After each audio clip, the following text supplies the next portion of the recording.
Hello friends, আজকে আবার আমি চলে আসলাম মাঠে। দেখতেই পাচ্ছেন এগুলো হচ্ছে কলমি শাক, মানে আমাদের নয়, যেতে যেতে অন্যজনের ক্ষেত পড়ে তাদেরই। আজকে এমনি বিকালের দিকে একটু হাওয়া হচ্ছিল, তো মনে হচ্ছিল মাঠের দিক দিয়ে ঘুরে আসি, কারণ মাঠের দিকে তো বেশি হাওয়া, মনটাও ফ্রি হয়ে যাবে। তো আপনাদের কার কার মাঠে যেতে ভালো লাগে বা মাঠে গিয়ে বেড়াতে ভালো লাগে অবশ্যই কমেন্টে জানাবেন। আর আমার তো খুবই ভালো লাগে। তো চলুন দেখা হচ্ছে আমাদের ছোট্ট ক্ষেতে গিয়ে। তো আমরা চলে আসলাম আমাদের ক্ষেতে।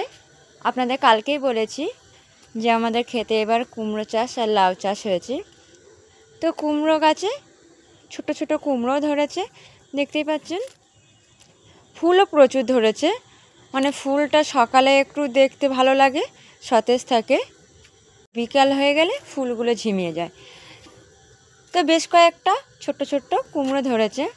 তো এটা হচ্ছে কুমড়ো ক্ষেত।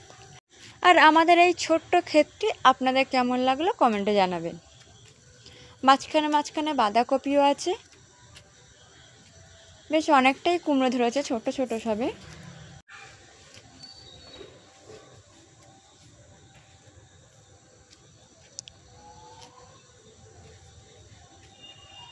ওই যে বললাম কুমড়ো শাকেও ফুল ধরেছে, কিন্তু ফুলগুলো সকালবেলায় দেখতেই ভালো লাগে, মানে একটু বেলা হয়ে গেলে বা বিকালবেলার দিকে এগুলো ঝিমিয়ে যায়, তখন অতটাও দেখতে ভালো লাগে না।